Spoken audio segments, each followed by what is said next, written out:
Atlantis is a legendary island mentioned in ancient Greek mythology. It is said to have been a powerful and advanced civilization that existed in the distant past. The story of Atlantis comes primarily from the works of the ancient Greek philosopher, Plato. Plato's dialogues, Timaeus and Critias, contain the earliest known references to Atlantis. In these dialogues, Plato presents Atlantis as a prosperous and technologically advanced civilization. They existed around 9,000 years before Plato time, or around 11,000 years ago, from today's calendar. Plato describes, Atlantis is a large island located beyond the Pillars of Hercules. Where is the Pillar of Hercules? Some said that it's Strait of Gibraltar. But the other said, it is somewhere else.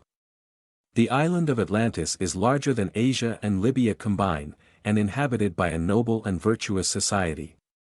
Asia in this reference are Anatolia today, and Libya is North Africa. Some speculated that Atlantis is not just regular island, but large body of land. Just like Australia, or Iberian Peninsula. Because of that, some researcher dismissed that the island is in the Greek archipelago, or somewhere near Mediterranean Sea. The center of Atlantis feature a great plain, surrounded by mountains. It was in this central plain that the capital city of Atlantis was situated. This city was circular, and consisted of concentric rings of land and water, connected by canals and bridges. The city's design showcased advanced engineering skills and an intricate understanding of urban planning. Atlantis was a prosperous and technologically advanced society. It possessed advanced infrastructure, including canals that serve both transportation and irrigation purposes. The island was rich in resources, including precious metals like gold, silver, and the mysterious metal known as orichalcum. The society of Atlantis was governed by a group of noble kings, who upheld virtue and governed according to divine principles. The Atlanteans were known for their military might and their ability to assemble a powerful fleet of ships. They engaged in trade with neighboring islands and regions to acquire resources they lacked, and they conquered other lands to extend their dominion. Over time, the Atlanteans began to exhibit traits of excessive pride, ambition, and corruption. They gradually lost their virtues, and became consumed by material desires. They launched never-ending military conquests. This decline led to their downfall as society. A series of catastrophic events unfolded, including earthquakes and floods, which are said to have submerged Atlantis into the ocean, causing it to vanish beneath the waves in a single day and night. This event marked the end of the once great civilization of Atlantis. The story of Atlantis has captured the imagination of people for centuries, and various theories and speculations have emerged regarding its possible existence and location. Some consider Atlantis to be purely a fictional tale created by Plato to convey philosophical or political messages. Others have proposed that it could be a distorted account of a real ancient civilization that was lost to history. One of the most interesting theories comes from Professor Prof Santos. He was a Brazilian engineer, linguist, and researcher who is best known for his unconventional theories about ancient civilizations and geography.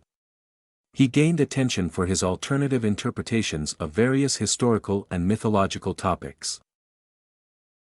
Santos was a polymath with expertise in engineering, linguistics, and geology. He worked as a nuclear physicist and engineer and held academic positions in Brazil and other countries. He authored several books and articles that explored his unconventional ideas about the past and prehistory.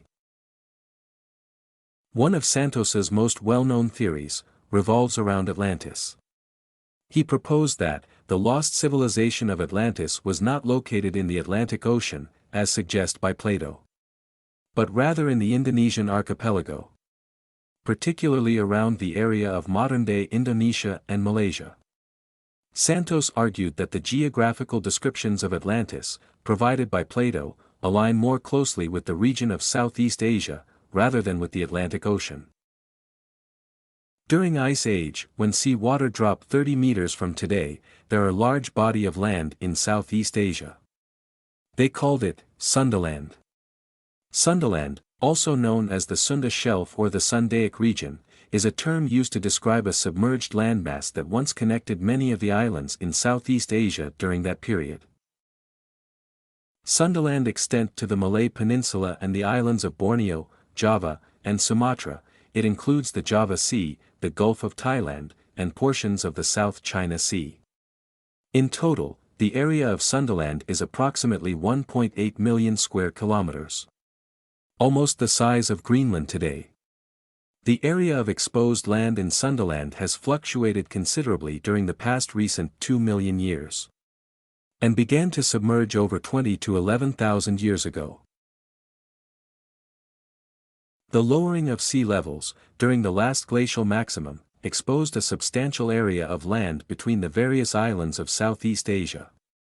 This land connection would have facilitated the migration of early humans, including hominins and modern humans, across the region. And maybe, there are some form of early human settlement, that now buried deep underwater. A study from Leeds University, examining mitochondrial DNA lineages, suggested that shared ancestry between Taiwan and Southeast Asian resulted from earlier migrations. Population dispersal seemed to have occurred at the same time as sea levels rose, which may have resulted in migrations from the Philippine Islands to as far north as Taiwan within the last 10,000 years. Plato also mentions a series of catastrophic earthquakes and floods that led to the sinking of Atlantis. Santos pointed out that Southeast Asia is part of the Ring of Fire, an area characterized by seismic activity and volcanoes, making it plausible for such cataclysmic events to occur. Santos explored linguistic and cultural connections between ancient civilizations in Southeast Asia and the descriptions of Atlantis. He claimed that similarities in words, symbols, and myths across different cultures supported his theory. Santos believed that the presence of megalithic structures in different parts of the world, including Southeast Asia, indicate a common influence from an advanced civilization like Atlantis. He suggested that Atlanteans, as seafarers, could have influenced the construction of such structures globally. Santos explored similarities between flood myths, legends, and religious story of many ancient civilizations around the world.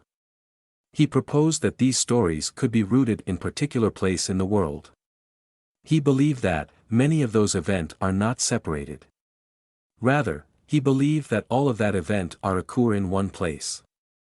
And that place, Santos believed, is Sundaland in Southeast Asia. It's important to note that Santos' theory has been met with skepticism and criticism from mainstream scholars. Many experts argue that his interpretation of Plato's writings is highly speculative and selective, and that the linguistic and cultural connections he proposes are tenuous at best. Additionally, the lack of archaeological evidence directly supporting his theory poses a challenge to its credibility within academic circles. Santos Atlantis theory remains a notable example of alternative historical interpretation, and while it has garnered interest among certain enthusiasts, it has not gained widespread acceptance within mainstream scholarship.